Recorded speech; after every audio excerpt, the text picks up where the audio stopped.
Buenos días, muy buenos días. 7:04 de la mañana que arranca Despierta con CDN, correspondiente a este día, 14 de julio.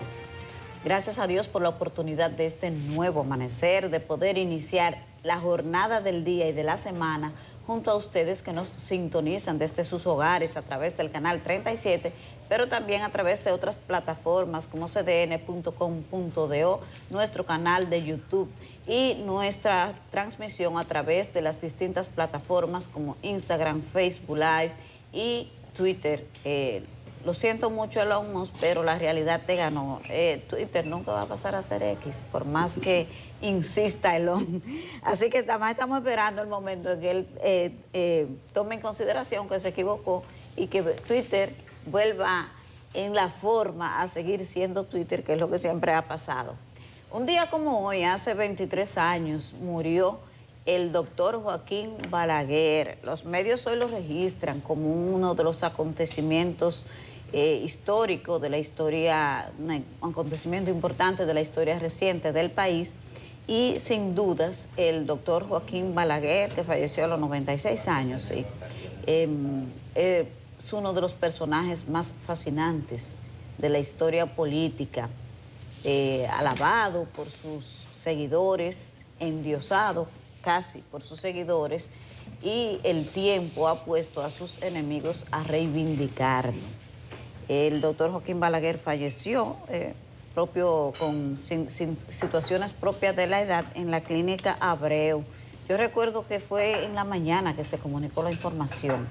Creo que cada uno podría hacer un ejercicio donde usted estaba y qué se estaba haciendo, qué estaba haciendo cuando se informó el fallecimiento del doctor Joaquín Balaguer, uno de los hombres, de los presidentes, que pasará a la historia por muchísimas cosas. Pero a mí particularmente, de su paso por la vida nacional, de ese hombre tan enigmático y que generó tantos sentimientos, tanto los críticos como quienes lo endiosaban, sus seguidores, es esa capacidad de adaptación. En su historia usted la toma y el Balaguer que le sirvió a la era de Trujillo no era el mismo Balaguer del de los 12 años, pero el de los 12 años no fue el que retornó al poder en el 1986. Y luego usted lo ve en un escenario totalmente distinto cuando le toca traspasar el poder en un contexto diferente entre 1994 y 1996. Apenas se comienza a hablar de la historia un poco más fuera de cualquier tipo de prejuicio de lo que fue ese gran hombre, el doctor Joaquín Balaguer, que pasó por la historia de la República Dominicana y con una gran marca. De la actualidad hay muchas informaciones. Esta semana va a ser interesante, especialmente para el Senado de la República, porque allí se va a volver a conocer dos de los proyectos de ley más controversiales y que llevan muchísimos años en debate. Ya fueron aprobados en primera lectura el Código Laboral, que tiene un fuerte rechazo del sector empresarial y que cada día más empresas y entidades de esta naturaleza se suman a plantear que es un código regresivo, dicen. Pero vamos a ver qué se logra. El Código Penal también fue aprobado en primera lectura y aunque ha tenido una oposición más tímida que en otros momentos por no haber incluido las 3 causales, hay un rechazo creciente, pero sobre todo porque para el Partido Revolucionario Moderno y para el presidente de la República, pasar esta pieza sin que incluya las eximentes de 3 circunstancias que permitan el aborto, representa no cumplir una promesa de campaña. Hay que ver cuál sería el efecto político de eso, pero a algún lado hay que llegar con ese Código Penal que está bastante obsoleto. Eso ya se ha dicho de más. Para dar los buenos días a nuestros compañeros de trabajo, Federico Jovine y don Nelson Rodríguez, saludo para Yulisa, por supuesto, Catherine y Héctor, donde quiera que estén. Catherine va a estar de vacaciones por unos días, así que le deseamos que pueda disfrutar. Me gustaría decirle al Ministerio de Obras Públicas que es tiempo que diga algo con relación a la denuncia de ciudadanos y entidades del medio ambientalistas, de qué es lo que está ocurriendo con un proyecto que supuestamente va a mutilar el jardín botánico. Esta denuncia está tomando cada vez más apoyo, más cuerpo, y el silencio que ha mantenido el Ministerio de Obras Públicas con relación a esto, lo que genera es más suspicacia y mayor incertidumbre. Entonces, ante la falta de información y de claridad de qué es lo que se persigue, ocurre esto. Vamos a esperar que el Ministerio de Obras Públicas, en un tiempo quizás no tan prolongado, pueda dar respuesta a esta demanda y que diga algo. Buenos días. Buenos días, Yanesi. Buenos días, don Nelson. Buenos días, amigos que nos sintonizan, que nos escuchan. Hoy, 14 de julio del año 2025. Un día como hoy, hace 236 años, en la entrada de su diario real, Luis XVI, refiriéndose a qué había pasado el 14 de julio, dijo: nada. Nada, casi nada, solo la Revolución Francesa, que le llevaría solo a la toma de la Bastilla, que dio inicio a la Revolución y quedaría rodar con su cabeza 2 años después. Así es la historia de capciosa, en el sentido de que uno no sabe a veces qué es lo suficiente y qué no lo es. Sin embargo, hay que recordar la Revolución Francesa no como el inicio de la edad moderna, sino como el fin del ancien régime, del régimen anterior, de los privilegios, de la Edad Media, de la sociedad estamental, donde cada quien estaba definido de antemano, y el inicio de los derechos humanos. En aquel momento del hombre y del ciudadano, porque las mujeres no contaban, pero del ser humano, y ahora sí cuentan, y vaya que cuentan. Así que hoy, todos los días, hay razones suficientes, no solamente para recordar a la revolución, sino en algunos casos también hasta para tomar la Bastilla de nuevo. 23 años, Yanesi de Balaguer. Simplemente decir 2 cosas. Lo primero, y lo dejo a su interpretación, ido a destiempo. Lo segundo, que todos, sin excepción, todos los que los criticaron y luego ejercieron el poder, todos, sin excepción, lo han legitimado en la práctica y lo han validado en el proceder y en las actuaciones. Entonces, o no era tan malo, o los que se pintaban de buenos no eran tan buenos. Y también lo dejamos ahí porque, caramba, hay muchas noticias en el día de hoy. Danilo Medina activo, estaba en Puerto Plata este fin de semana, diciendo que el pueblo dominicano se dio cuenta del error que cometió en el 2020 y que volvió a repetir en el 2024. El hombre no va, pero está actuando como si fuera.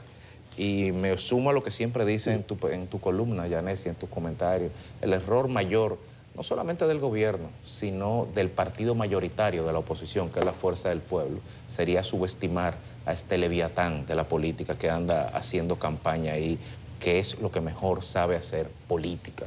Bueno, y está muy bien que Danilo haga eso porque es el presidente de un partido de oposición y eso es lo que le corresponde en su rol. Y Leonel Fernández, no sé si por la presión de Danilo o no sé si por la presión del gobierno, también se ha tirado al interior del país. Estuvo en Bonao el día de ayer y dijo que al gobierno, el gobierno anda con el motor fundido. Los 2 líderes, los 2 hermanos, Caín y Abel, andan ahí haciendo campaña. Qué bueno, una posición fuerte, indudablemente, que hace que el gobierno o se ajuste o se cambie. Ayer, en esta, como noticia, señalar que la primera sala del Tribunal Superior Administrativo ratificó el proceso eleccionario que se dio en diciembre del 2023, en donde salió electo el doctor Trajano Vidal Potentini, cerrando de esa manera un capítulo en donde se cuestionaba la legalidad y la legitimidad de la selección del doctor Trajano Vidal Potentini, que de inmediato señaló que es tiempo de buscar la unidad en el gremio, y ciertamente en esa parte tiene razón. Me pregunto si con apenas 12 días de legislatura por delante, el muy eficiente Congreso de la República Dominicana podrá aprobar en el Senado y luego pasarla en la Cámara de Diputados estos 2 códigos que están aquí y que aparentemente contrarreloj quieren aprobar en esta legislatura. Ojalá así sea, pero que sea el código que necesita la sociedad, no el código que el populismo demanda. Y finalmente, el Ministerio Público dio cuenta de la Operación Atlántico en la provincia de Puerto Plata. la cara oculta del turismo de la que nadie habla a veces. 12 pensiones allanadas, 250 habitaciones, 174 mujeres, 23 hombres y 6 menores de edad involucrados en esta batida contra la trata de personas y la explotación sexual, que es una lacra que tiene que ser erradicada en la sociedad dominicana y que no debe estar brillando, ni ser ostensible, ni estar presente en polos turísticos que quieren mirar hacia adelante de una manera diferente y donde las comunidades quieren realmente pues brindar un modelo de turismo sostenible, incluyente y respetuoso, y este tipo de cosas deben de ser definitivamente erradicadas. Muy bien por el Ministerio Público, muy bien por la policía y por toda la labor de inteligencia previa que permitió que esto fuera el inicio, como señaló el Ministerio Público, de una primera fase. Esperamos la segunda, la tercera y hasta la cuarta. Buenos días. Buenos días, 14 de julio. Ya hablaremos de Balaguer y de la toma de la Bastilla. Quiero comenzar saludando a los niños dominicanos que ganaron ayer en La Guaira, Venezuela, la Serie del Caribe Kids, o sea, niños de 12 años. Estaba esperando a Catherine, no recordaba que entraba hoy de vacaciones, porque vi en La Guaira un estadio repleto, 12.000 almas había ahí. Unos venezolanos bastante alegres, bastante contentos, como expresión de lo que es ese pueblo. Y principalmente La Guaira, me acordé una novela de Bosch que yo le he citado aquí, La muchacha de La Guaira, 1955. Refleja bien la diversidad de todos estos pueblos hispanoamericanos, pero esos niños evidencian que el futuro de la República Dominicana es grande. Ganaron invicto esa Serie del Caribe en La Guaira, Venezuela. Aniversario de la muerte de Balaguer, que bien que ustedes se refieren, no le hubiera perdonado que pasaran por alto esta magna fecha, no por el fallecimiento, sino por el aniversario. Y del tipo de figura, como reseña Yanesi, que fue el doctor Joaquín Balaguer, y por lo que terminó siendo querido y adorado por todos los sectores de la vida nacional, un ser que fue despreciable para sus opositores políticos. Incluso él estaba en su lecho de muerte cuando el Congreso lo declaró padre de la democracia dominicana. Hay que ver. Recomiendo la lectura de un relato, una breve reseña que hace Miguel Guerrero en el Caribe. Miguel Guerrero fue el que dio la primera noticia. Él estaba, para CDN precisamente, él estaba en la clínica Abreu, estaba ahí en la tercera planta, cuando dijo: Balaguer ha muerto. Lo recomiendo porque reseña esos minutos y reseña lo bueno del periodismo de esos tiempos y lo bueno de un periodista como Miguel Guerrero. Miguel Guerrero, por las relaciones que tenía con las escoltas de Balaguer, pudo entrar a la habitación. Y dice Miguel Guerrero de ese rato del Caribe que él está viendo al doctor ahí, que no respira y con los ojos cerrados, pero él no se atrevía a tirarlo al aire hasta no tener una verificación médica. Miren qué periodismo. Pero él está en la habitación, él está ahí. Entonces dice que para que no le dieran el palo, cuando entró Lila Lulquelque a la habitación y pegó el grito, dice Miguel Guerrero: vamos al aire. O sea, estoy haciendo la reseña para hacer una comparación de que el periodismo necesita verificación hasta en ese tipo de circunstancias excepcionales. Dice Miguel, está ahí tieso, yo veo que no respira con los ojos cerrados, pero nadie me ha dicho que él ha muerto. Bien por ese dato de Miguel Guerrero, bien por ese tipo de periodismo. Y véanlo, porque ahí hace un recuento por la vida del doctor Joaquín Balaguer. La Bastilla, 14 de julio. Mira qué día escogió Federico Balaguer para morir, y de la toma de la Bastilla, que eso es simbólico, la toma de esa fortaleza. Claro que sí. Ahí lo que habían era 7 presos, o no sé, detenidos o internos, 7.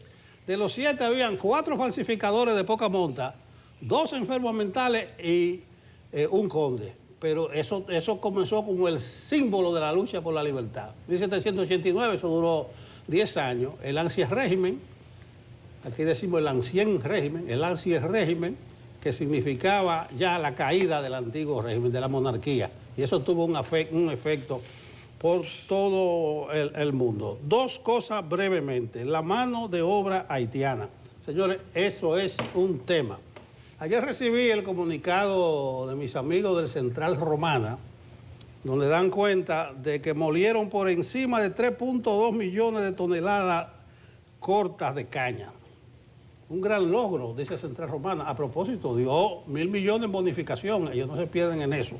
Pero ¿qué dice en ese comunicado el Central Romana? Sin ánimo de mortificar, simplemente lo saqué de un párrafo, que la producción pudo haber sido superior a la esperada, pero que no fue así por el aumento en la mecanización del corte de caña por causa de la escasez de mano de obra disponible. ¿Qué es lo que está diciendo el Central Romana ahí? Por falta de la mano de obra haitiana. No tuvieron una mayor producción, que ellos están satisfechos. Es un tema que solo Hipólito se atreve a tratarlo en el mundo de la política. Pero señores, en la medida que se deportan más haitianos, en la misma medida hay proporción, va bajando la producción en algunos sectores clave. El gobierno en algún momento va a tener que mirar hacia ese lado. Aprovecho y saludo a mis amigos del Central Romana. Y lo del Código Laboral, Federico, que le queda menos de 2 semanas, 13 días. Bueno, si son hábiles... No, porque mañana que arranca la ley. Por eso te digo, 2. Sí, y si son hábiles, si no contamos sábado y domingo, serían menos. Sí. El Senado hizo su trabajo, duró 2 o 3 meses, vista pública, conversaciones, aprobó en primera lectura ya el código. Le falta una segunda lectura que se espera que se dé mañana. Se lo mandarán a Pacheco y en menos de 10 días, 8, 7 días, Pacheco lo va a aprobar. Que se cuide Pacheco porque él aspira a seguir en la presidencia y tiene sectores muy fuertes que están objetando ese código. De los Santos, que aspira a la presidencia y que parece que se va a quedar, hizo su trabajo bien por el librito. Además, los diputados no pueden recoger los bagazos, ahora que hablamos de caña, que le manda el Senado. Los diputados tienen que hacer su trabajo. Probablemente perima, aunque me dice Francisco Medrano, que ya lo veo por aquí, que conoce las intríngulis congresionales, que si lo aprueban en primera lectura no perime. Va a verificar eso, porque tal vez una de las opciones que tiene Pacheco, pero sería lamentable que aprueben ese código laboral, habiendo estropeado muchos de los consensos que en los últimos 12, 13 años se habían logrado. Esa es la paradoja. Recomiendo el viernes a don Rafael Alburquerque un artículo en El Caribe que habla precisamente de uno de los consensos que dice él se habían logrado y ahora no lo encuentra en la nueva versión del código. Los buenos días en este 14 de julio y con todo el pie. Vamos a las portadas. El compañero Francisco Medrano está listo para decirnos qué traen hoy lunes las portadas del Caribe y CDN. Hola, ¿qué tal? Feliz inicio de semana para todos los amigos que están en sintonía a esta hora de la mañana en Despierta con CDN. Vamos a compartir de inmediato las informaciones que trae el periódico de nuestra casa, El Caribe, en su portada en este lunes. Lo hacemos con el informe del Banco Central que plantea que las remesas subieron un 11% en el semestre. Esto a pesar de las políticas de Trump, las cuales no afectaron el flujo. En temas políticos, El Caribe reseña que el Partido Fuerza del Pueblo concluyó ayer en la tarde el proceso de inscripción de candidaturas a cargos internos de la organización política. Además, continuamos con la crónica de Miguel Guerrero, el periodista Miguel Guerrero, en conmemoración a los 23 años de la muerte de Joaquín Balaguer. Y cerramos este recorrido con el artículo sobre las enfermedades de alto costo y la presión que ciernen sobre el presupuesto del Estado. Ahora presentamos la contraportada esta mañana con noticias del mundo de los deportes. Hablamos de la Liga Nacional de Baloncesto, ya que Leones, Indios y Titanes sellan sus pases a la semifinal del torneo de baloncesto. Y les invitamos esta mañana que accedan a nuestro portal digital www.cdn.com.do. Aquí usted puede conocer otras importantísimas informaciones como esta, que habla de cómo Finlandia lidera el ranking mundial de la felicidad en el 2025. Estados Unidos queda fuera del top 20 y República Dominicana está en la posición número 76. En otra nota, podrá conocer que el Ministerio Público ha puesto en marcha la fase 1 de la Operación Atlántico.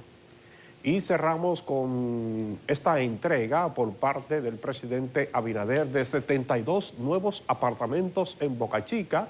Además, el mandatario hizo una supervisión en la Avenida Ecológica. Así que todas estas informaciones pueden ser ampliadas en nuestro portal www.cdn.com.do.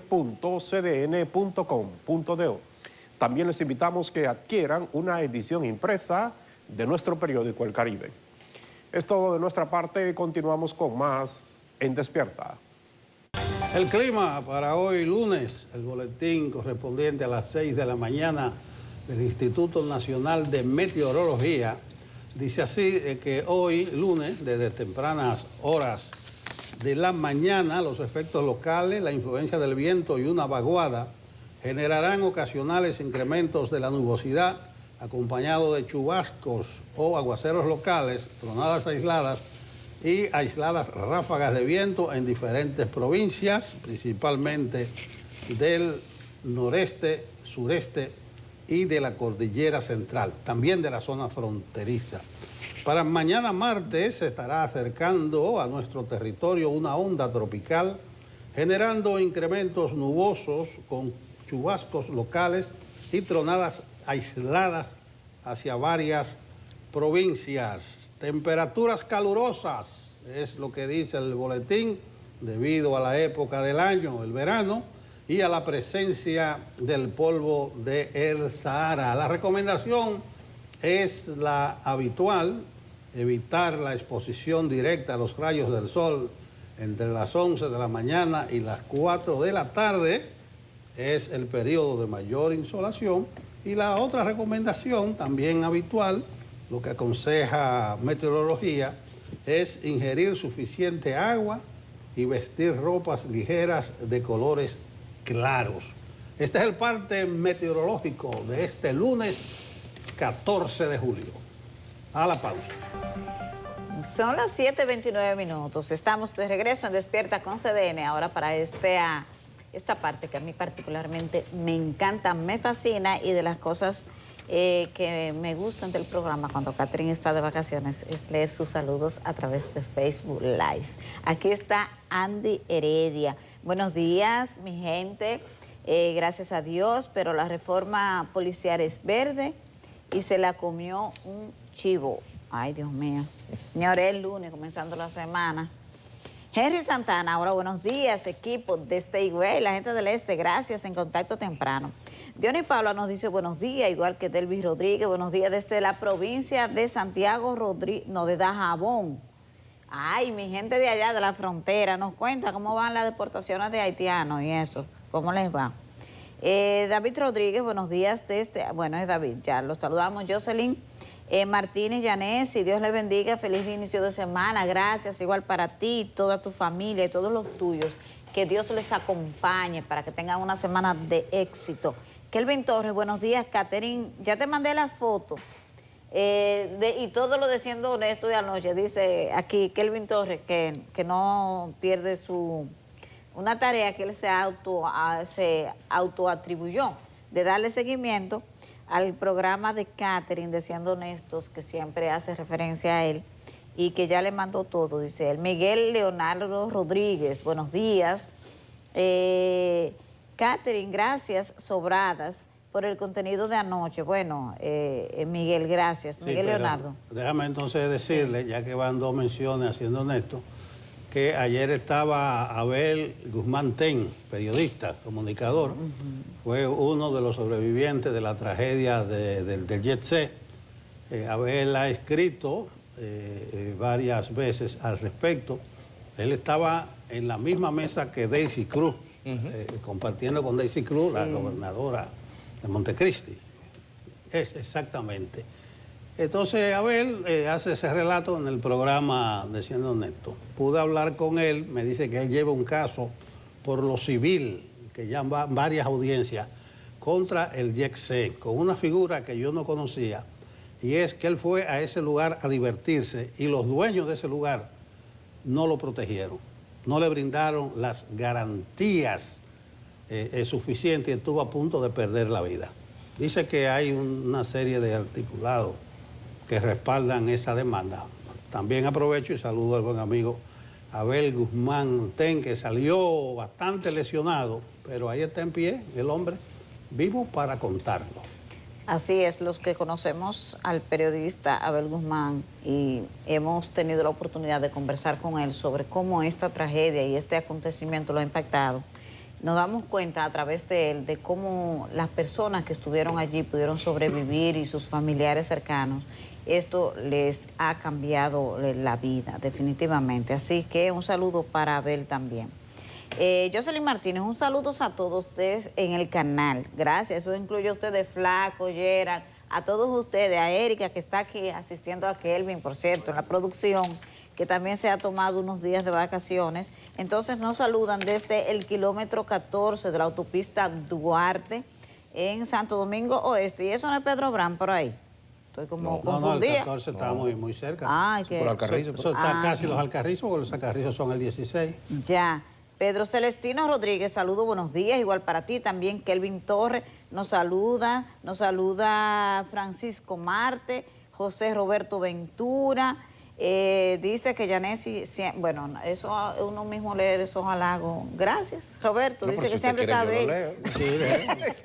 Gracias.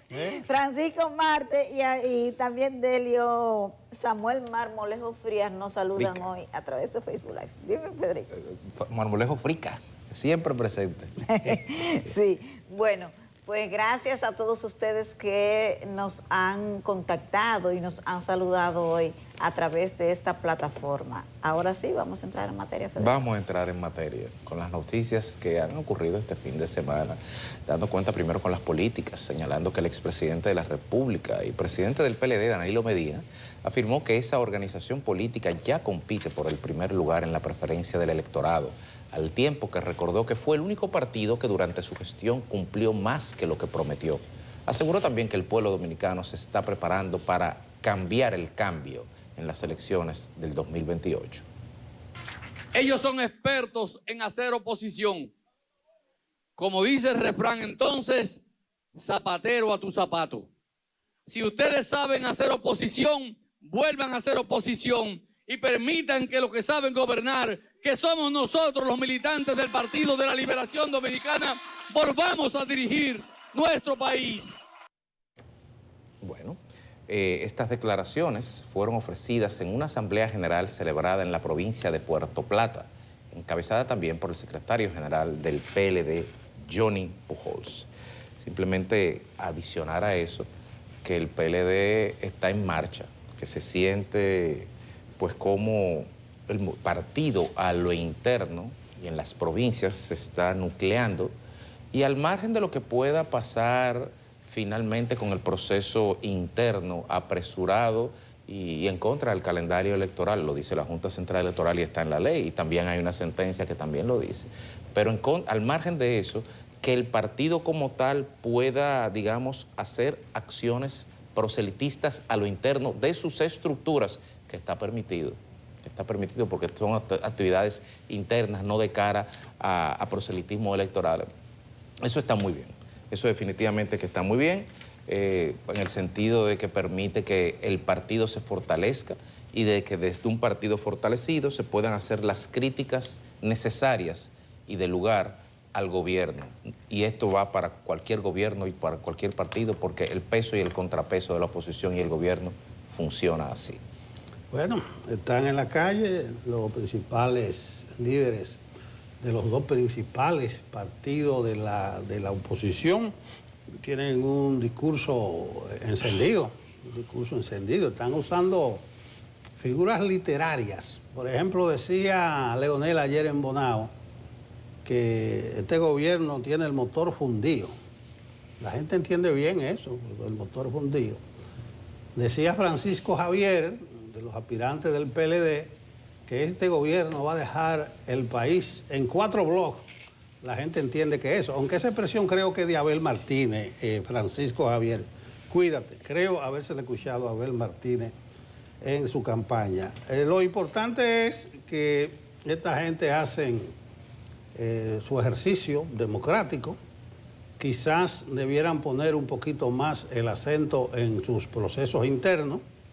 Vi a la Fuerza del Pueblo de jueves a domingo que hizo una jornada de inscripciones de aspirantes de distintas categorías y de distintas formas hay que inscribirse, pero parece que fue un proceso ordenado, hasta medio festivo. Yo oí hasta música, llegaban los aspirantes ahí con su combo y su redoblante. Eso es muy bonito. Decía Danilo que el PLD está compitiendo o le pasó al PRM en las encuestas. Voy a tener que revisar las encuestas porque leía, previo a su salida, uno de los articulistas de hoy de El Caribe, que dice que el PLD está compitiendo en las encuestas con el PRM, un articulista independiente, entiendo yo. Verigüete, Marino.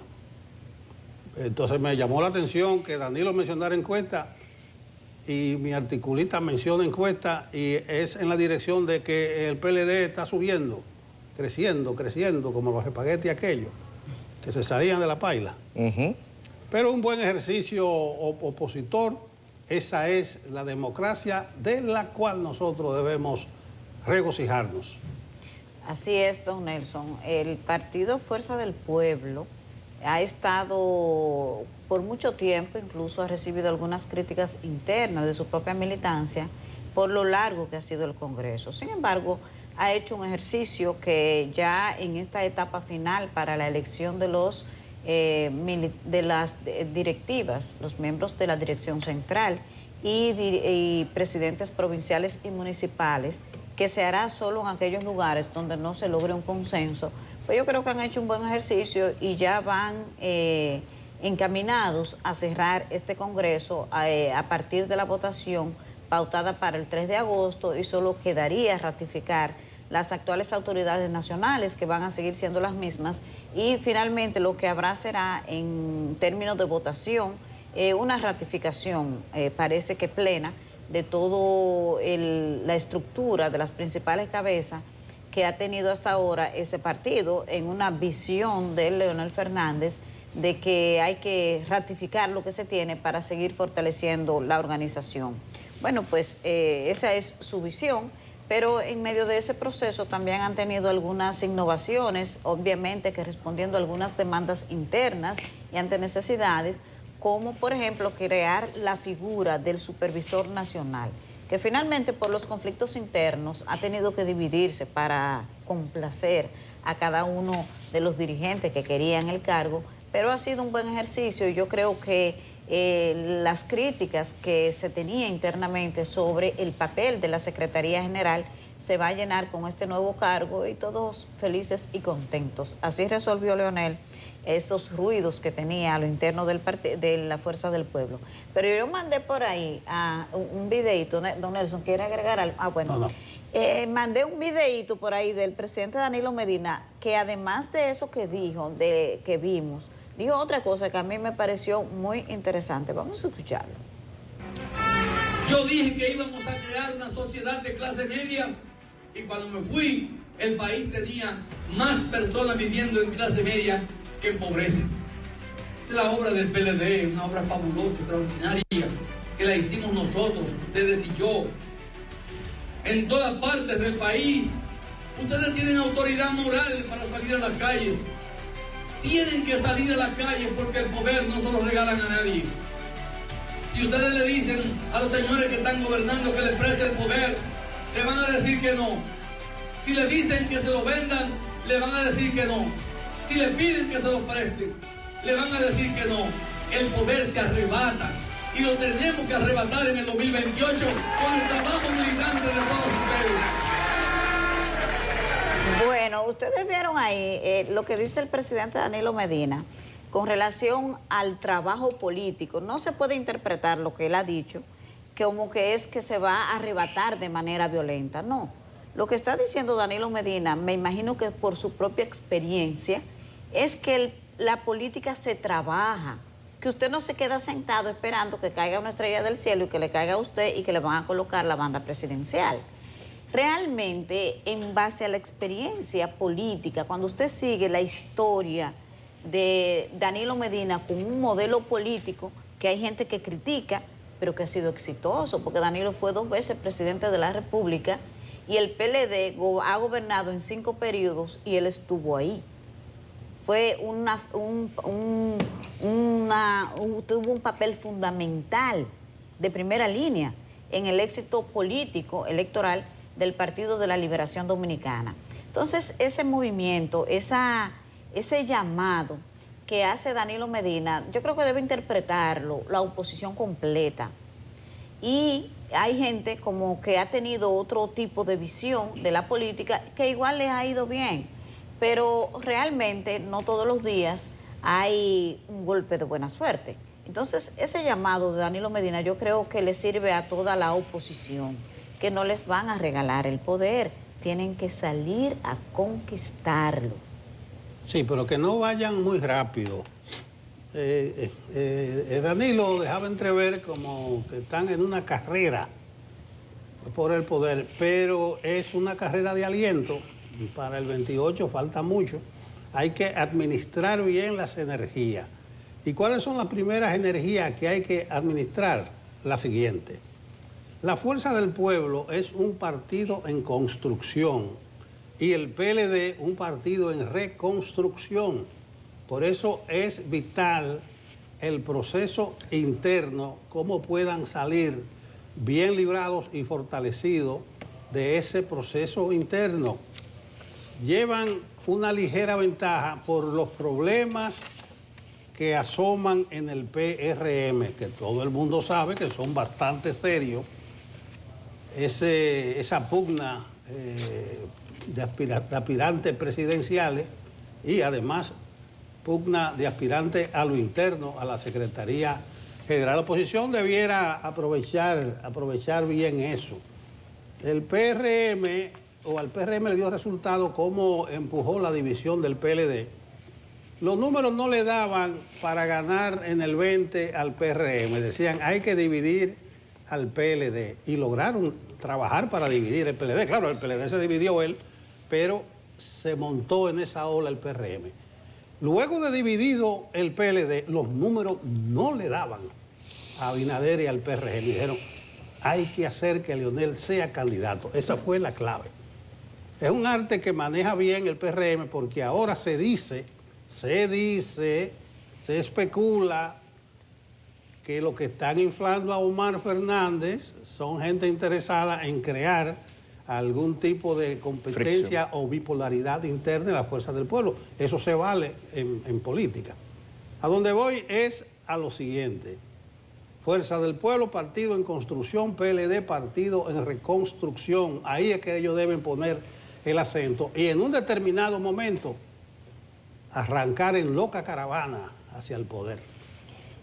Con relación a ese tema y el papel de el PRM con relación a cómo supo jugar y ha sabido jugar su posición hasta conquistar el poder y de qué manera. Y cuando era un partido apenas iniciando, cuando el PRM ganó en el 2020, apenas tenía 5 años de fundado. Y con relación a lo que decía el presidente Danilo Medina, que vengan a hacer oposición, que eso es lo que ellos saben, hacer oposición, y eso se repite mucho, de la capacidad que tiene lo que fue el PRD, ahora PRM, de gestionar bien su papel de oposición. Y vale mucho eso que don Nelson está diciendo, viendo un poco y poniendo en contexto y enlazándolo con lo que decía el presidente Medina. Miren, cuando el PLD se dividió en el 2019, esa batalla comenzó con la ley de partidos políticos. ¿Qué hizo el PRM? Que apoyó a Leonel, que tenía una división en cuanto a lo que debía contener esa ley con relación a lo que planteaba el sector de Danilo Medina. Por ejemplo, primarias abiertas para todo el mundo no, pero la aprobó y le dio la facilidad a Danilo Medina de que hiciera primarias abiertas, que era lo que no quería Leonel. Pero no permitió otras cosas. Después, cuando vino la denuncia del fraude y todo lo que dice Leonel que pasó, en esas primarias del 2019, el PRM se quedó en silencio. No salió a ayudar a Leonel, a decir que es verdad que hubo ese fraude y a cuestionar el sistema de votación. Eso no pasó. Entonces, fue una táctica política muy bien diseñada y muy bien ejecutada.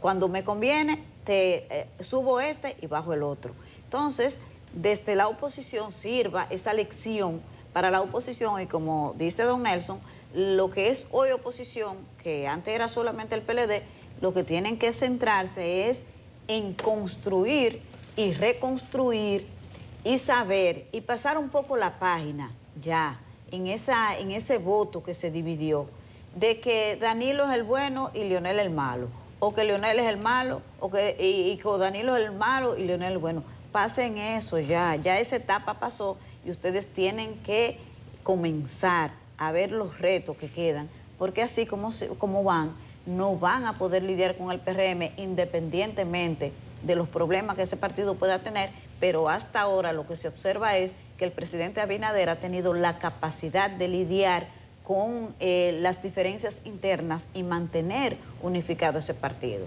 Bueno, que tiene una situación distinta para el 28, está bien, pero Luis sigue siendo el líder de ese partido. Bueno, en otro orden, el Ministerio Público puso en marcha la fase 1 de la Operación Atlántico como parte de las acciones contra el proxenetismo y la explotación sexual y tráfico ilícito de migrantes en el municipio de Sosúa, provincia de Puerto Plata. En la operación participaron 35 fiscales y más de 500 efectivos de distintas agencias del Estado, realizando 29 allanamientos e interviniendo 12 pensiones con más de 250 habitaciones.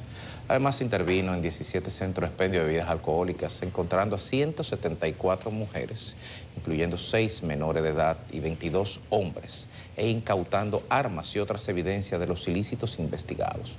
La segunda fase de la operación incluirá abrir una fiscalía especial en Sosúa, dedicada en primer orden a combatir el proxenetismo, la explotación sexual, comercial y la venta de drogas narcóticas.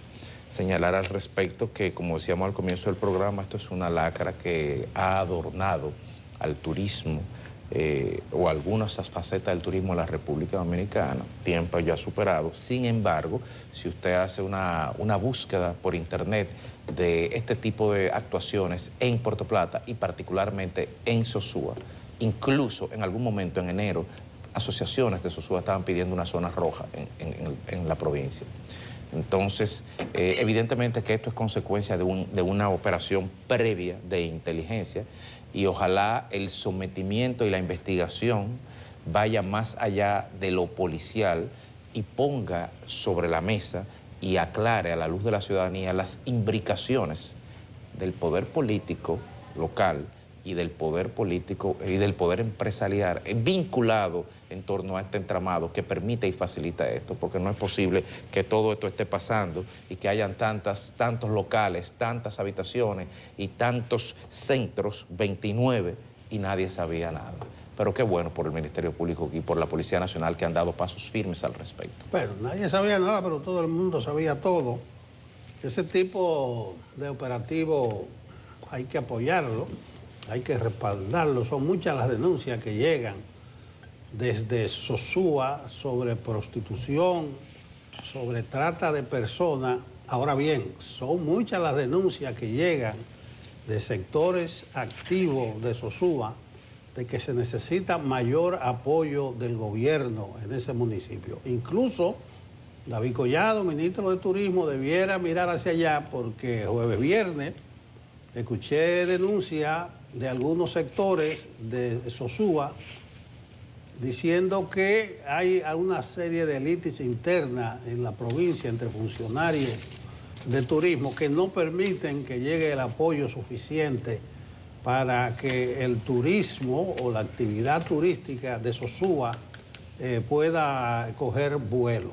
Yo creo que hay muchas cosas que explotar turísticamente hablando, tanto en Sosúa como en Cabarete, en toda esa parte de la costa atlántica, que debiera merecer la atención de las autoridades. Pero llamo la atención sobre esa denuncia que se hicieron entre jueves y viernes pasado de sectores de Sosúa que claman por un mayor apoyo del gobierno específicamente del Ministerio de Turismo, y dejan caer una suerte de roce, de conflicto, de intereses o personales que se están dando y que impiden que el apoyo que necesita Sosúa llegue hasta allí. Una cosa lleva a la otra. Bien, combate y castigo a la prostitución, combate y castigo a la trata de personas, pero también apoyo a los sectores dinámicos y activos de esa comunidad que pugnan y trabajan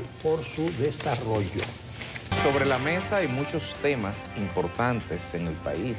En el Congreso la semana pasada estuvimos viendo ya la inminente aprobación del Código Laboral, el tema fiscal, los desequilibrios económicos, los desafíos arancelarios. Hay muchos temas que impactan al sector privado, que es lo mismo que decir a todo el país. Y con nosotros está en el día de hoy Celso Juan Marrancini, presidente del Consejo Nacional de la Empresa Privada, CONEP, y trataremos de tocar todos estos temas, o por lo menos gran parte de ellos. Buenos días, Celso Juan, gracias por estar aquí. Muy buenos días, gracias a ustedes por la oportunidad y muy buenos días a todos sus seguidores.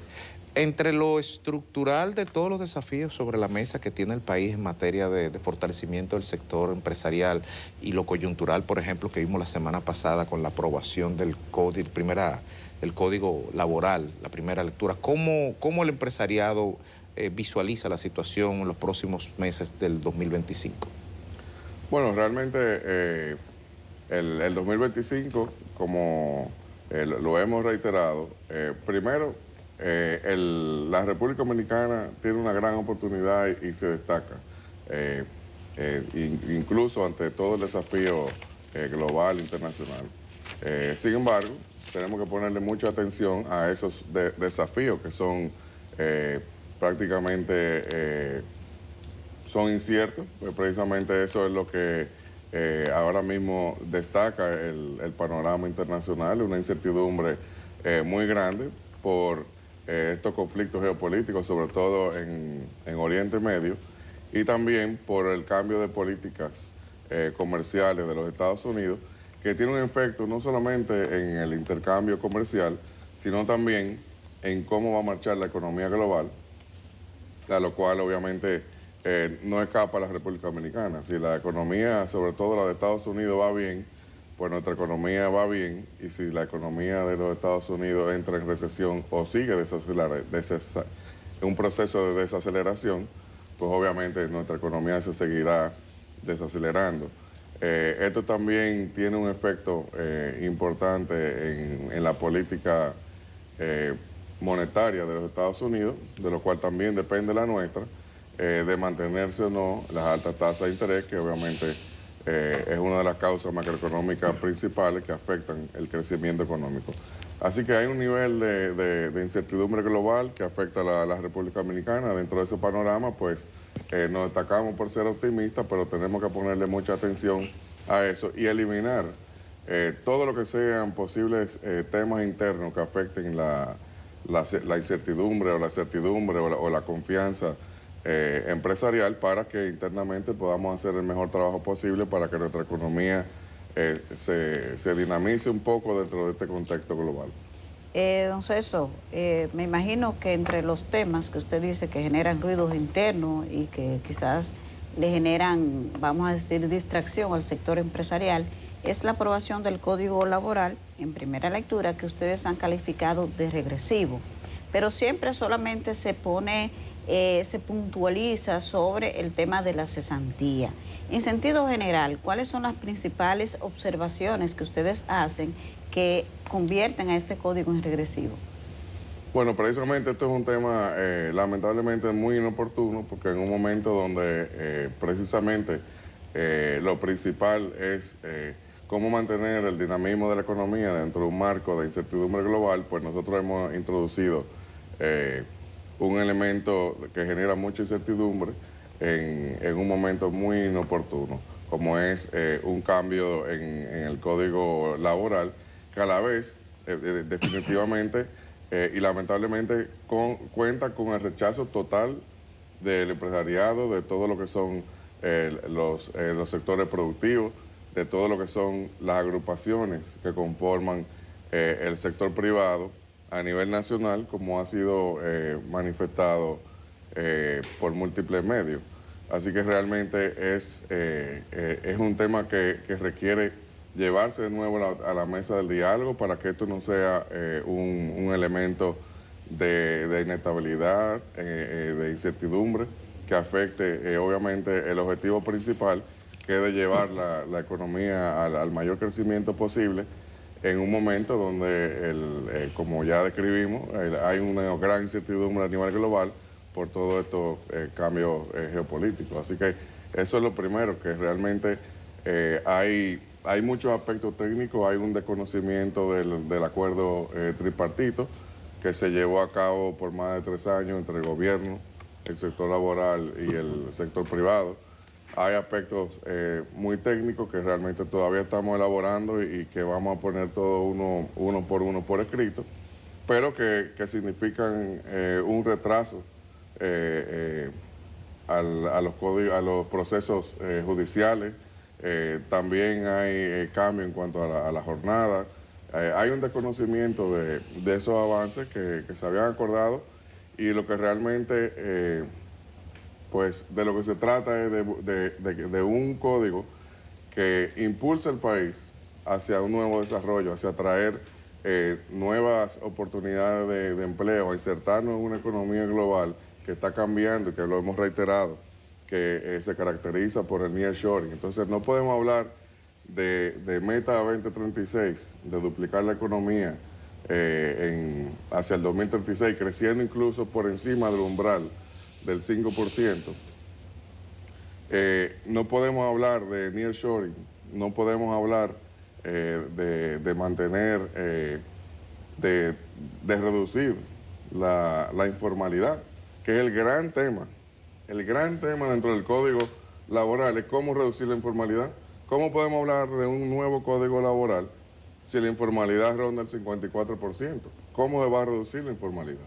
Entonces, es un elemento clave que tiene que ver con la mejora continua del salario, con la informalidad, con la meta 2036, con la inserción de la República Dominicana en este nuevo esquema global y con muchas oportunidades que tenemos. Entonces realmente de lo que se trata es de que a veces la prisa es enemigo de los mejores acuerdos. Esto requiere llevarse otra vez a la mesa de diálogo, incluso con el gobierno, porque el gobierno tiene por un lado el gobierno, el Poder Ejecutivo tiene una estrategia 2036 para duplicar la economía, pues obviamente todos debemos ir al mismo ritmo, todos debemos verlo de la misma forma. También el Congreso, que obviamente es un poder del Estado que tiene toda su autonomía para legislar, pero debemos buscarle una solución a esto y no verlo como que remendarlo. O sea, esto amerita llevarse a la mesa de diálogo y buscar una solución. Bueno, mi pregunta fue respondida en esa intervención. ¿Qué es lo que hay que hacer? Lo que ustedes proponen, llevar esto a la mesa del diálogo. Pero yo digo que 12, 13 años de diálogo no han sido suficientes. Usted plantea que no debe haber prisa, pero el proceso que se ha agotado ha sido incluso más pausado de la cuenta. ¿Hay alguna otra fórmula intermedia que no sea volver a la mesa del diálogo? Bueno, realmente si la hubiera, la tuviéramos planteando, ojalá que la hubiera, pero hacerlo sin verlo como un elemento clave de todos esos aspectos que acabamos de escribir, pues realmente luce que el resultado del código lamentablemente no vamos a ganar nadie, ni los trabajadores, ni los empleadores, ni el gobierno, ni el país, porque de lo que se trata es de tener una legislación que modernice, que nos permita generar más empleo, que nos permita adaptarnos a los nuevos cambios globales, de mandar un mensaje también a los mercados internacionales de que el país se está modernizando, no que estamos echando para atrás. O sea, lo que aspiramos es hacia el futuro, hacia poder crecer más, generar más empleo, reducir la informalidad, seguir trabajando para la mejora del salario real. Pero lamentablemente el código puede ser un elemento de desarrollo o puede ser un elemento que genere incertidumbre y que genere también retraso. O sea que lo que nosotros vemos que el diálogo es la forma de poder llegar ahí. Evidentemente no se requieren años. Una conversación sincera y buscarlo y también conectar esto con todos estos temas, pues definitivamente llevaría a la mejor solución.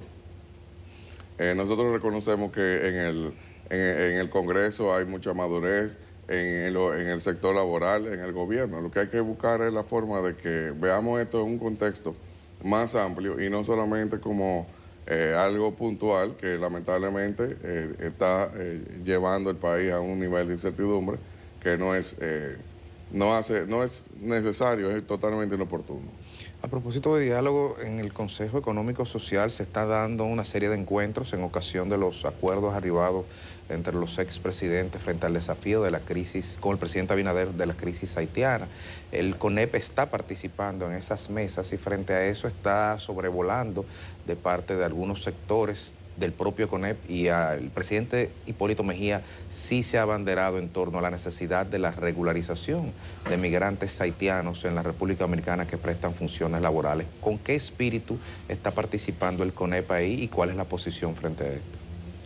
Bueno, realmente el CONEP está participando con un espíritu de que esto es un tema país, que debemos verlo todos los sectores como un tema que une al país en torno a una situación lamentable de nuestro vecino Haití, que en primer lugar está controlado por bandas. No es ni siquiera un régimen que no es amigable o autoritario, está controlado por el crimen organizado, está controlado por bandas, está totalmente fuera de control. Por ende, un país que hace frontera con un territorio, con otro país que está en esa situación, está en una situación de amenaza permanente. Entonces, nuestra actitud es totalmente de verlo como un tema país, de apoyo a las autoridades para poder seguir lidiando con el tema de resguardar la soberanía y también al mismo tiempo llevar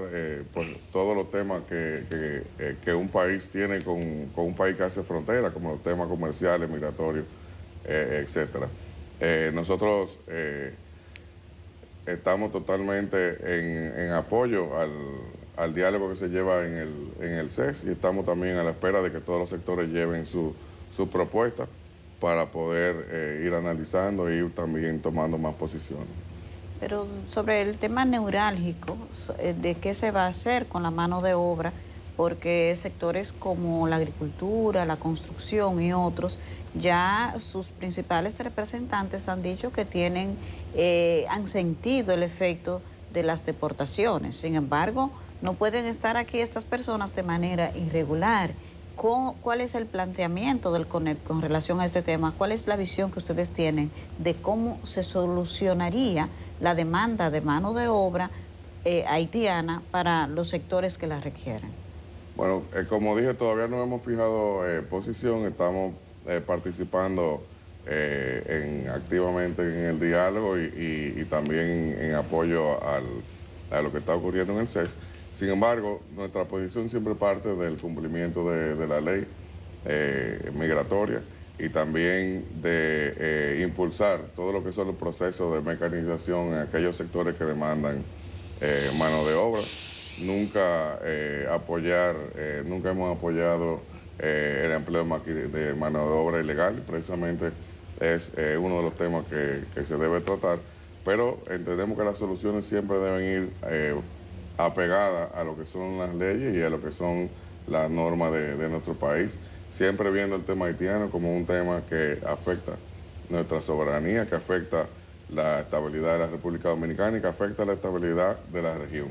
Así que debemos verlo siempre dentro de ese contexto amplio, no solamente a través de uno de los aspectos del tema. Pero nuestra posición siempre va a estar apegada a los mejores intereses del país. Bueno, el Banco Central en su comunicado ayer habla de un crecimiento del 11% en la remesa en el primer semestre de este año. Nos recuerdan ese mejor comunicado que vamos bien en inversión extranjera directa. A nivel de la región de América Latina hubo un descenso, pero la República Dominicana fue el líder en el Caribe y se situó mejor en toda la región en la inversión extranjera. La semana pasada estuvo el turismo rumbo a 12 millones de turistas y todo lo que eso implica. Pero la perspectiva de crecimiento van a estar muy por debajo de las proyecciones iniciales. El CONEP, en este panorama que hay muchas noticias positivas, pero también mucha incertidumbre por los elementos externos, internacionales, por la geopolítica, ¿hacia dónde hay que empujar en este momento? En la agenda del CONEP, ¿cuáles son los puntos que debe reforzar el gobierno? Bueno, realmente, como decía al principio, incluso dentro de un contexto internacional adverso, siempre hay oportunidades. El país tiene una trayectoria que es admirada por, incluso eso se manifiesta a través de la inversión extranjera directa, como en un contexto económico internacional adverso, pues la inversión ha seguido creciendo. Y es porque ven en la República Dominicana una economía diversificada, basada en una estabilidad política, social, y hay un crecimiento económico sostenido por más de 30, 40 años. Entonces, ante un panorama incierto internacional, pues obviamente debemos reforzar cómo avanzar para hacer la economía más resiliente y también podernos adaptar a un repunte económico que lo habrá. Todos estos son temas que son cíclicos. La economía no crece siempre. Hay ciclos y lamentablemente este es un ciclo que por los cambios comerciales que están ocurriendo y también por las tensiones geopolíticas, pues en un ambiente de alta tasa de interés post-COVID, pues lamentablemente todo apunta a que la economía global se va a seguir desacelerando hasta que se abran más espacios de certidumbre. Entonces es un momento de hacer la tarea hacia lo interno. Nosotros hemos señalado que la iniciativa del Poder Ejecutivo Meta 36 es acertada, porque en un momento como el que acabo de escribir, pues pone sobre la mesa un trabajo que inicialmente se está haciendo a través del Consejo Nacional de Competitividad, pero que oportunamente, pues obviamente se llevará a los demás sectores, donde podemos visualizar acciones concretas en ejes que son clave, como los ejes de desarrollo del país, para que podamos impulsar al país en esta coyuntura, pero también mirándolo hacia el futuro. ¿Cómo seguir siendo exitoso? Como por ejemplo en la coyuntura del 1990-92, que fue un shock externo e interno también.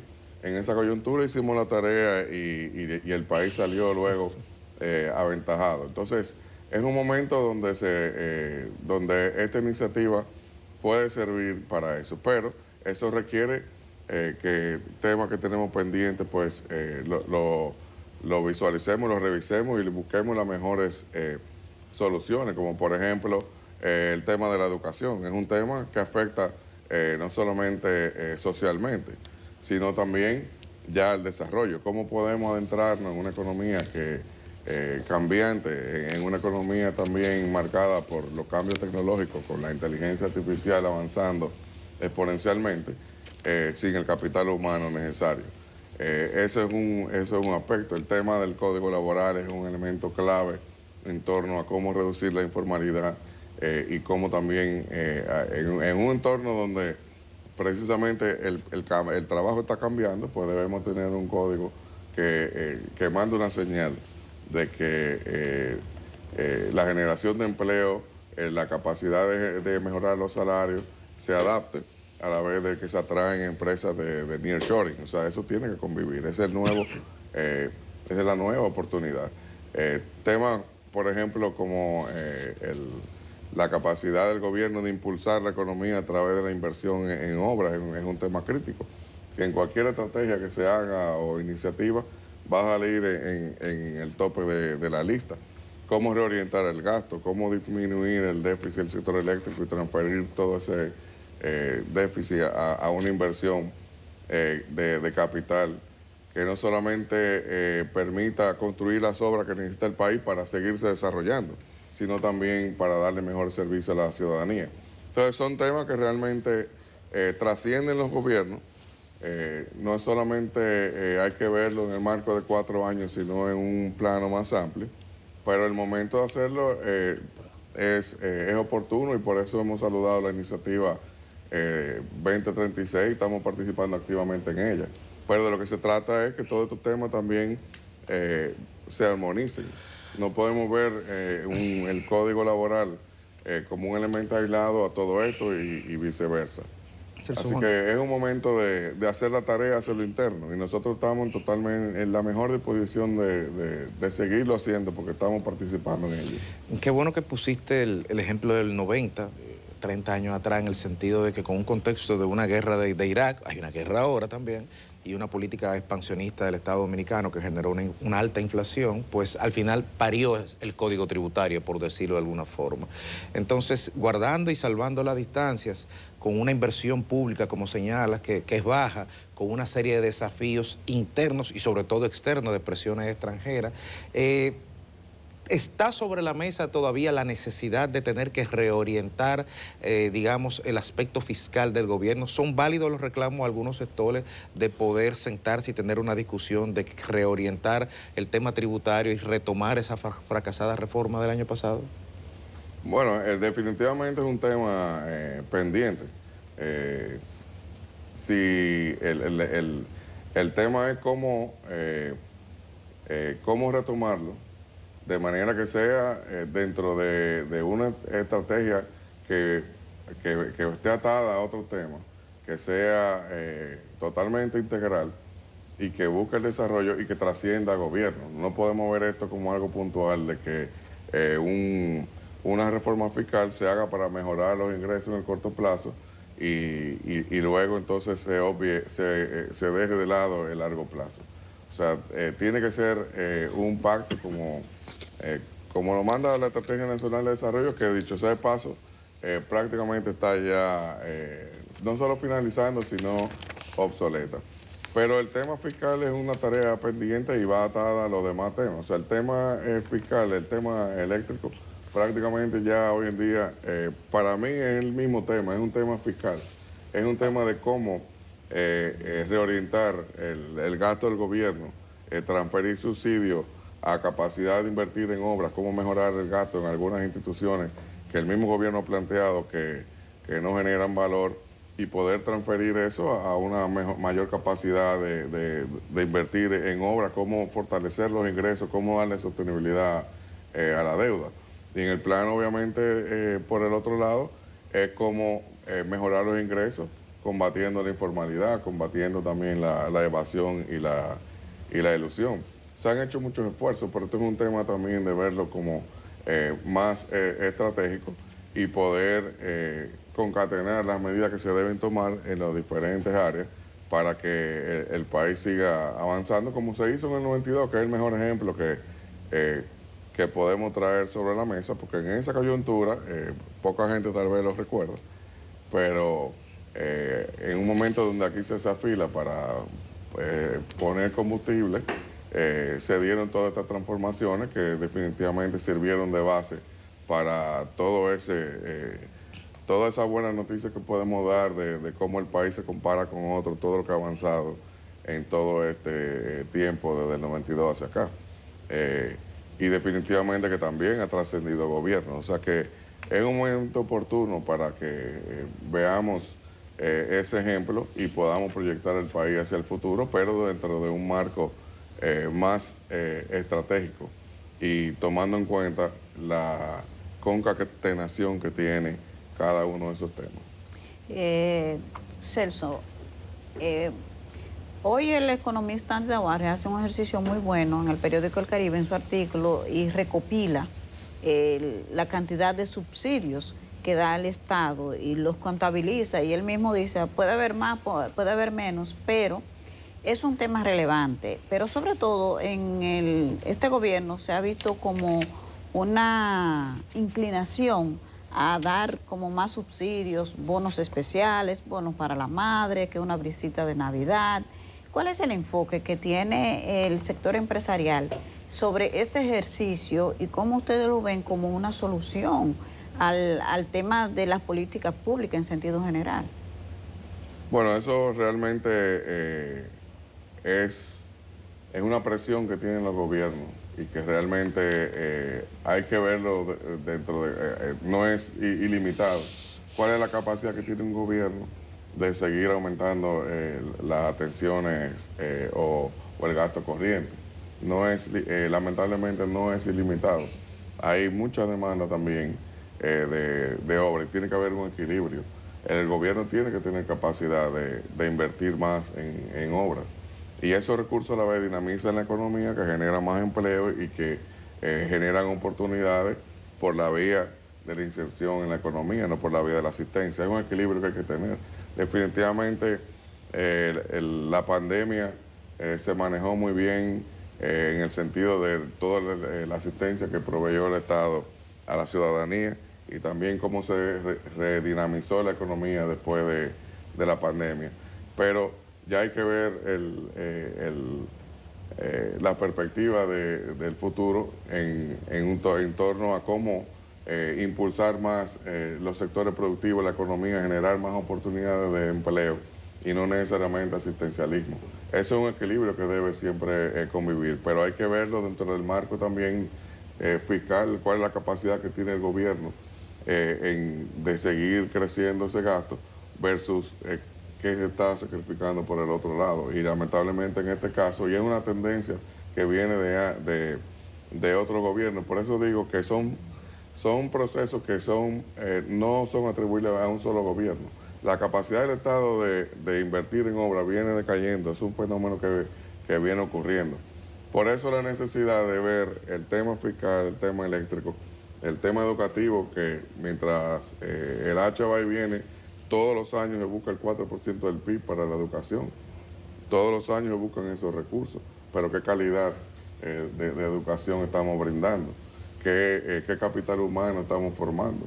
Entonces, estos son temas que son clave para que un país se siga desarrollando y definitivamente, si no nos sentamos en la mesa a buscar soluciones que trasciendan gobiernos, lamentablemente no podemos ver en lo que se llama la trampa de la renta media. Los países que avanzan mucho porque en un momento tomaron las decisiones correctas y luego por una serie de razones, pues, o incluso decisiones desacertadas, se ven atrapados en la trampa de la renta media, como por ejemplo está ocurriendo en Colombia, como por ejemplo está ocurriendo en países de Sudamérica. Y para muestra un botón, solamente hay que mirar alrededor de la región. Pero son temas que requieren verse con mucha objetividad y sobre todo cómo un tema tiene que ver con otro. O sea, tiene que haber siempre una contraprestación. Si la economía crece, mejora el empleo, mejoran los salarios, mejoran las condiciones. Pero una cosa tiene que ir de la mano de la otra.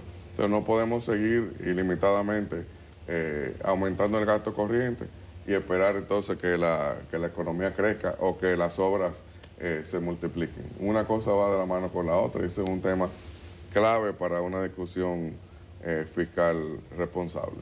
Bueno, muchas gracias, Celso Juan, presidente Marrancini, presidente del CONEP, por estar con nosotros el día de hoy. El tiempo se nos acaba, pero los temas sobre la mesa permanecen, así que la invitación para un próximo encuentro está abierta. Gracias. Muchas gracias a ustedes y muchas gracias a todos sus seguidores. Bien. No se preocupe.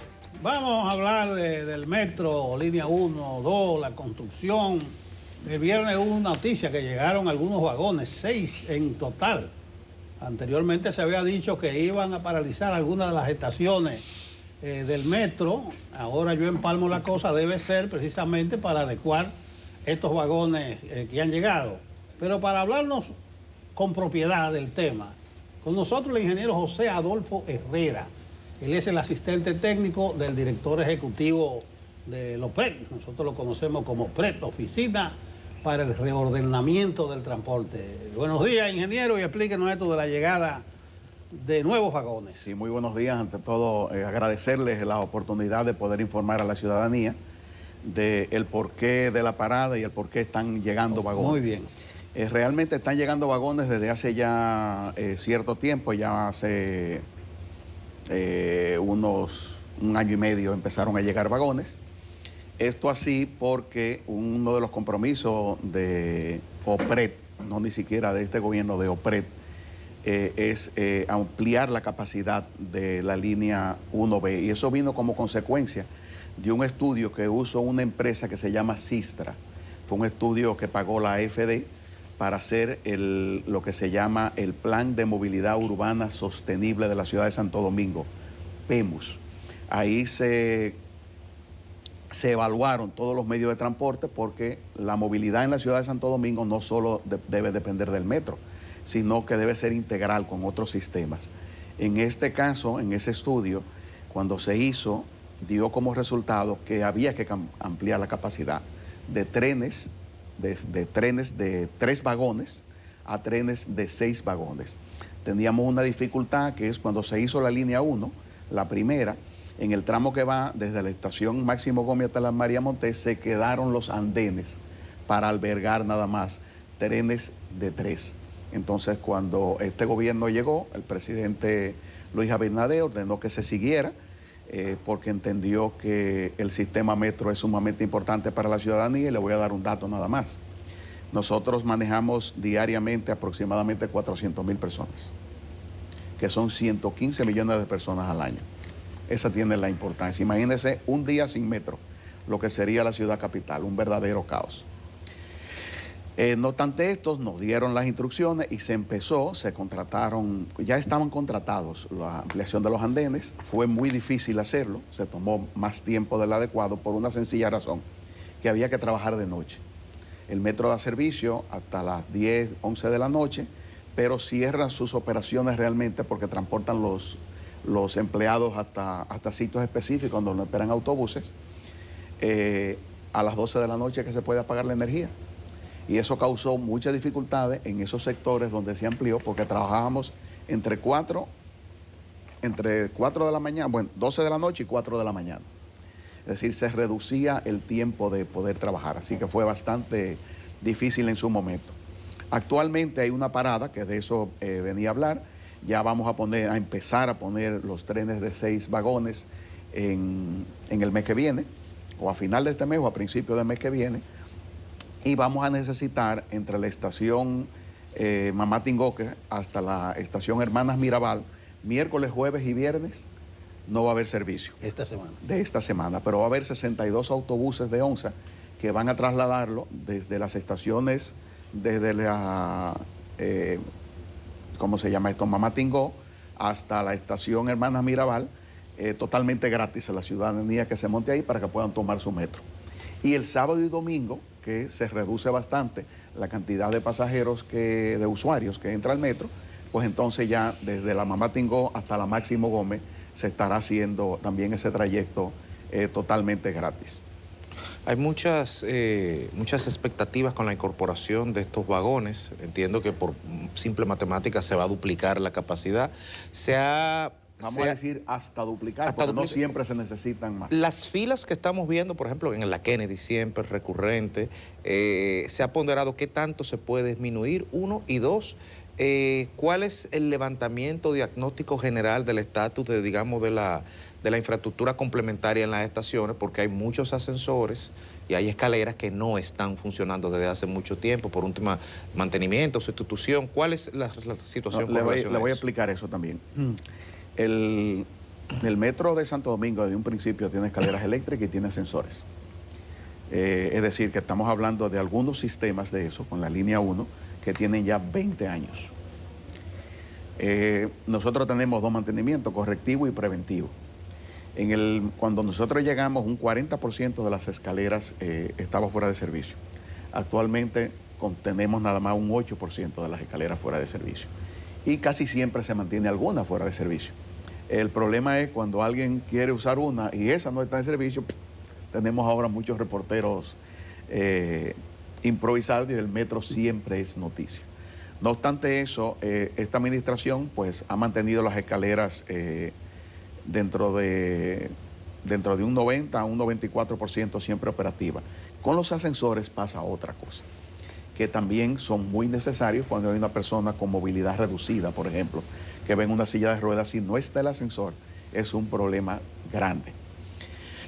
Esto así porque esos ascensores, muchos de ellos ustedes ven que salían a la calle y estaban en una, vamos a decirlo así, en una jaula de cristal. Y ese calor se multiplicaba, actuaba como un lente de aumento y nos estaba dañando las tarjetas. Esa ha sido la causa principal de las averías que hemos tenido. Ustedes ven que estamos construyéndole unos parasoles que se ven muy bonitos. Los arquitectos se pusieron muy acordes y estamos, ahí va a haber que sustituir algunos, pero estamos trabajando en los ascensores. Los ascensores no hemos pasado del 80%, siempre tenemos alrededor de un 19, un 20% de ascensores dañados, que es una situación difícil para el que lo necesita, claro. Lo de la estación Mamatingó, que van a estar solamente por esta semana, ¿o no, cuándo por esta termina? semana, sí, que claro, desde la Mamatingó hasta las Hermanas Mirabal van a ser 3 días, miércoles, jueves y viernes. Y desde la Mamatingó hasta la Máximo Gómez, ya las 5 estaciones, va a estar sábado y domingo. Ya el lunes seguimos trabajando normalmente. El metro de los Alcarrizos, ¿sabes? Y el costo del autobús que se va a tomar es totalmente gratis. Desde luego es una incomodidad para el usuario, lo sabemos, le va a tomar un poquito más de tiempo, pero también hemos hablado con Intran, con DGCET y van a tener una cantidad considerable de agentes que van a hacer que sea más fluido el tránsito. Bueno, el metro... que le interrumpí. No, está bien. El metro de los Alcarrizos, la última fecha que ha anunciado la OPRED para entregarlo, ponerlo en funcionamiento, es febrero del 2026. Ha habido algunos ruidos con relación a ese proyecto desde que no se ha entregado en la fecha que se dijo previamente, hasta algunos cuestionamientos sobre la calidad de la construcción. Sería bueno que usted pueda aclararle a los futuros usuarios de esa infraestructura los niveles de seguridad que tendrán. Con muchísimo gusto. Mire, los diseños y los constructores, la mayoría de ellos han trabajado en todas las líneas del Metro de Santo Domingo. En cuanto al tiempo, nosotros cometimos un error en anunciar fechas y hablábamos de fechas de obra civil. Y eso causó que se confundieran fechas. No es lo mismo, por ejemplo, el presidente anunció que se va a montar en septiembre. Y en septiembre, Dios mediante, el presidente se va a montar en las primeras pruebas dinámicas, como se les llama, del metro, de esa línea del Metro de Santo Domingo. No obstante eso, usted lo acaba de decir, en febrero de 2026, cuando cumpliremos 4 años de iniciar la construcción, que fue el 13 de febrero del 2022, se dio el primer Picasso, ustedes lo pueden buscar en la prensa, y se dio cuando se empezaron a hacer el túnel de entrada al túnel donde se iba a entrar el túnel las máquinas. Ingeniería Estrella, que fue la ganadora del túnel, entró en julio y acabó 2 años después. Julio del 22 y en julio del 24 acabó de excavar el túnel. Desde luego habían otras obras. De todas formas, la obra civil deberá estar finalizando precisamente el mes que viene. Y luego de eso están las obras electromecánicas que también están muy avanzadas, excepto por la señalización que viene desde Alemania con la empresa Siemens y las telecomunicaciones que antes eran francesas y Hitachi la compró, y todas esas personas tendrán el sistema que le da la seguridad al metro. Además hay que hacer una serie de pruebas, muchos protocolos que se hacen antes de yo poder subir un pasajero. Comercialmente, en febrero del 2026 estaremos iniciando. Ese recorrido... Pero van a ver el metro caminando por ahí mucho antes. Sí, pero el recorrido de septiembre me imagino que va a ser un tramo corto. Yo veo de la 27 con la autopista hasta los Alcarrizos, que exhibe mayor terminación. Va a ser seguro un tramo corto. No, yo creo que podría ser completo, como el presidente quiere. Podría ser completo, sí. A diferencia... Esperamos tenerlo completo de aquí a allá. Usted me habló de la seguridad de la construcción. Yo me voy a montar, nada más le voy a decir eso. Se ha hablado muchas cosas extraordinarias. Le puedo decir esto. Hubo una persona que dijo, vi un camión arriba y lo quitaron porque se estaba moviendo. Y le dije, bueno, usted ve esa esa puerta donde entramos tiene 2.10 metros de altura.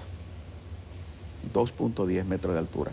El diámetro de las pilas, como dice William Reed, que me dijo, no diga columna, diga pilas, que son pilas. Digo yo, sí, bueno, pero la gente entiende, esas columnotas grandotas tienen 2.20 metros de diámetro, es decir, que la circunferencia son casi 7 metros. Yo trato de abarcarla y no abarco el 20%.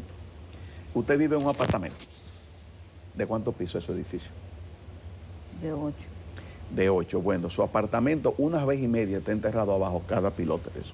Una vez y media, es decir, la altura de 12 pisos está enterrada abajo. ¿Cómo se va a mover eso con ese diámetro? Imagínese usted. Ingeniero. Pero se inventan cada cosa, pero nada, eso es parte. Hay gente que por view, otro por política, pero vivimos en un país que vive de eso. Mire, ya producción nos indica que tenemos que irnos, pero quisiera hacer una preguntita muy breve. Sí, a la orden. Y es el hecho de la línea 1, a diferencia de la 2, incorpora varias puertas de acceso en cada estación.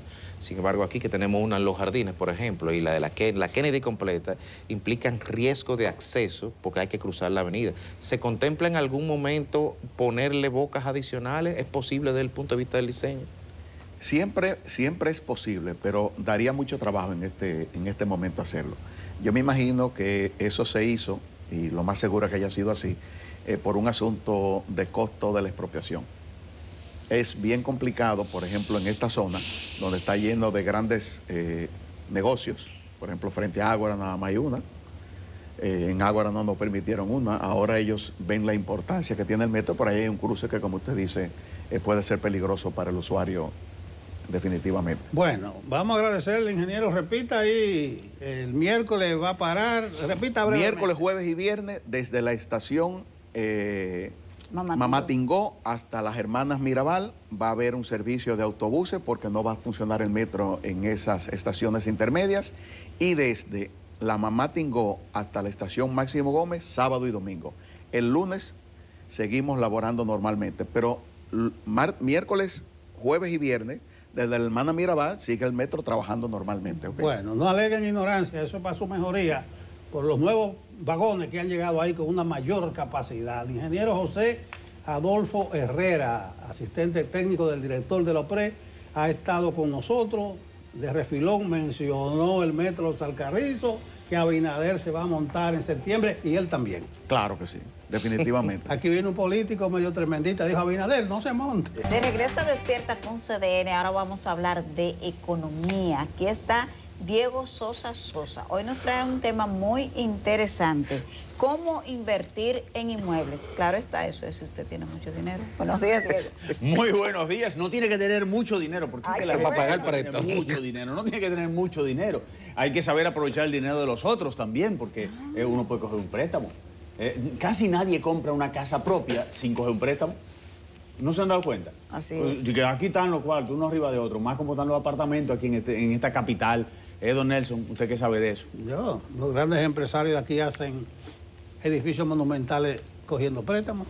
Exactamente, ahí hay que aprovechar el dinero de los otros. Usted Entonces, viene a aconsejarme a mí que me meta en lío y coja préstamos. no, ¿Eso va en contra de su tendencia, de su corriente? No, porque hay diferentes tipos de préstamos. Están los préstamos que usted lo coge porque no tiene dinero, entonces tiene que meterse en un lío, o financia una tarjeta de crédito. Entonces es un préstamo que yo le llamo no productivo, pues no produce. Bueno, supongamos ya que tenemos algo. ¿Cómo invertirlo? Tenemos algo, o puedes reunir algo para tenerlo. En inmuebles. ¿Cómo invertirlo? Sí, ¿cómo invertirlo? Mira, lo primero que hay que entender es que estamos en el mejor momento para invertir en inmuebles. Porque lo que se viene es un poco difícil, entonces los inmuebles no van a subir tanto de valor. Hay gente que va a tener que salir de los inmuebles. Tenemos una morosidad muy grande en las tarjetas de crédito principalmente, que son el primer punto donde la gente comienza a coger prestado. En ese sentido, o sea, comienza a financiar tarjetas de crédito. Por lo tanto, las tasas de interés no van a bajar, no se prevé que van a bajar, sino que puede ser que suban. Y por lo tanto, el gobierno va a tener que soltar más dinero de encaje legal y todo eso, o sea, prestar a dinero, con el dinero más barato. Entonces va a ser el momento de usted coger prestado al 9%, 10%, 8% que el gobierno va a tener que prestar para que el Producto Interno Bruto se acelere, para que el crecimiento del país ayude, etcétera. Y ahí entonces comienza el punto donde tú dices, ok, yo tengo un poco de dinero, puedo coger un préstamo a ese valor y hacerme de un inmueble. Si es para un inmueble propio, lo que yo le digo a la gente es reúna el capital, ¿Y cómo yo voy a reunir ese inicial? Bueno, muy fácilmente, se quita. Yo le llamo a eso el modo tubi. Usted se quita del medio. ¿Sabe cómo? Se recoge. Modo tubi, usted se recoge y ahí usted, cuando un amigo le dice, vamos a tomar unos tragos, no, espérate, que yo me puse para mi apartamento. No, vamos de fin de semana. No, que yo me puse para mi apartamento. Usted va juntando un dinerito y cuando tiene el inicial, entonces sale a buscar el préstamo. ¿Cómo es el préstamo? Usted va a un banco o a través de la superintendencia de bancos, usted tiene la oportunidad de, en ProUsuario, tiene una calculadora de préstamos y usted dice, ok, 1 millón de pesos, ¿cuánto me costaría? Vamos a decir 2 millones, que yo tengo el ejercicio hecho. 2 millones de pesos, ¿cuánto me costaría mensualmente? 2 millones de pesos a 20 años te costaría a la tasa del 14%, que está ahora, más o menos ahí el 14%, te costaría unos 25,000 pesos mensuales. ¿Cuánto tú pagas de alquiler? Ah, bueno, yo pago de alquiler 25,000 pesos mensuales. Ya el alquiler que tú pagas, tú lo tienes para poder comprar tu apartamento propio. Un apartamento que te van a prestar 2 millones y tú tienes que reunir tal vez 500,000 pesos, 1 millón para comprarte un apartamento de 2,5 millones, 3 Escúchame millones. de nuevo. Eso de 25,000, eso va a depender del tipo de préstamo. Eso debe ser a ¿cuántos años? A 20 años, como yo dije, a 20 años, sí. Si lo pones, lo grande es que si tú lo pones a 30 años te va a salir en 26,000. Pero está bien, ya entendí. Perdón, a 24,000. Te sale más barato, pero 1,000 pesos y te va a pasar 10 años más pagando. O sea que nunca lo cojas a 30 Bien, años. seguimos. A 20. Un préstamo. 2 millones. 25,000 medio millón o mensual. 1 millón que tú pones son 2,5 millones, 3 millones. Siga, Diego. Y con eso tú vas y te buscas un apartamento de ese valor. Pero un apartamento de ese valor tú me abres los ojos, como que dices, ¿dónde voy a encontrar un apartamento de ese valor? Bueno, donde mismo tú pagas un apartamento de 25,000 pesos. Porque si tú vas a buscar un apartamento de 6 millones de pesos, tú no vas a pagar 25. Tú vas a pagar tal vez 50. Y ya ahí con 50,000 pesos tú coges un préstamo más alto. Entonces es hacer el ejercicio.